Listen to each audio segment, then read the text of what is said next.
आएगा तो पूरी दुनिया फिर वापस खींची चली जाएगी पाकिस्तान को मकनातीस की तरह। वो चाइना हो, वो तुर्की हो, वो रशिया हो, देखिएगा उनका इत्मीनान बहाल हो जाएगा, क्योंकि उनको पता है कि ये काम करने वाला और डिलीवर करने वाला इंसान है। ये जो कहेगा वो करके दिखाएगा। इसलिए अदारे फिर दोबारा नवाज शरीफ साहब की तरफ जा रहे हैं। अब मैं ये लफ्ज यूज तो नहीं करूंगा, पार्लियामेंट कर रहे हैं कि आ जाओ वापस, मेहरबानी करो, माफी दो। तो अब ये जो अगर ये आपकी तहरीक इत्मीनान आती है तो फिर ये बात डन है कि नवाज साहब जो है वो राजी हो गए और आगे डिलीवर करने के लिए तैयार बैठे हैं। ये मेरा जाती चीज है सर, मैं ऐसे सोचता हूँ। संदेला साहब, इमरान खान साहब की अगर पुराने पासपोर्ट की कॉपी मिल जाए, उसको निकाल कर देखें तो प्रोफेशन की जगह पर पहले लिखा होता था जमाने में, इधर लिखा हुआ था आर्टिस्ट।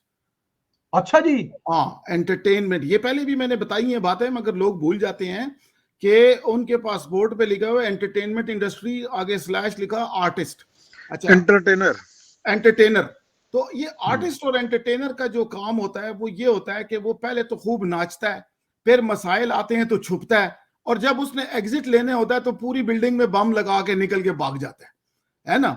बिल्कुल यहां पर भी यही हो रहा है कि अगर तो ये वैसे सियासतदान हजरात समझते हैं कि इनको इजाजत दी जाए कि ये पैसा जितना बेड़ा गर्क करना है ना कर लें, क्योंकि रीबिल्ड करना आसान होगा बजट टूटे हुए को जोड़ने से। ये क्योंकि अब टेक्नोलॉजी चेंज हो गई है, जमाना चेंज हो गया है, ज़हनियत चेंज हो गई है, तालीम ये बहुत बड़ी बात की है खान साहब, आपने बहुत बड़ी बात की है। ये तालीम जो है उसका मयार बहुत बुलंद हो चुका है, बहुत काबिल लोग आ चुके हैं मार्केट में। तो अगर इनको इजाजत दे दी जाए कि यार चलो तोड़ लो जो तुमने तोड़ना है, बदला लेना है ले लो, क्योंकि जब हम आएंगे तो फिर हमें री शफल जो करना पड़ेगा वो आसान होगा, बजाय मुरम्मत के। जैसे होता है ना, किसी कोठी को या किसी बंगले की मुरम्मत में ज्यादा खर्चा होता है बनिस्बत नए बनाने के। तो इस किस्म की भी ये कैफियत ये लोग पैदा कर रहे हैं अपनी नादानस्ती में। और काश के अवाम का 10% हिस्सा और बाशऊर हो जाए और वो मुल्क के फैसले के लिए फायदे के लिए सोचे और लीडरशिप को आइडेंटिफाई करे, तो ये काम आसान हो जाएगा। और जब तक वो तबका शायद नहीं उठता तो फिर हमें ये डीलें, धमकियां, आज नहीं तो कल, परसों कोई और आ जाएगा। सिंधियों ने, जितोई साहब ने कहा था, अमीन फहीम साहब ने भी कहा था इस मुशर्रफ को कि आप जिस पेपर पे लिख कर देंगे ना, उसकी वैल्यू आपके अपने दोस्तों के अंदर नहीं होती। दूसरा जनरल आएगा, उठा के फाड़ के बाहर फेंक देगा, तो हम किधर जाएंगे? हम तो कुछ नहीं कर सकते, तुम्हारे पास तो टोक भी है।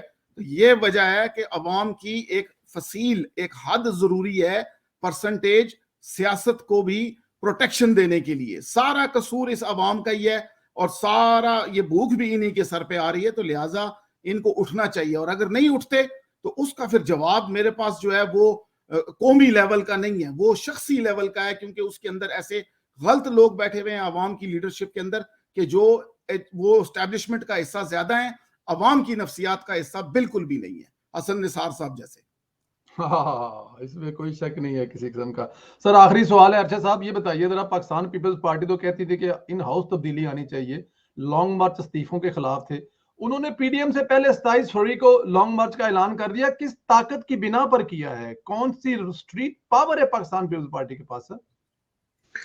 सर देखें, पीपल्स पार्टी जो है ना, वो बहुत बड़ी और बुरी तरीके से जो है ना ट्रैप हो गई। वो पीडीएम में थी, उसकी एक रिस्पेक्ट बनती जा रही थी, वो पूरे पाकिस्तान में बड़े जलसे कर रहे थे।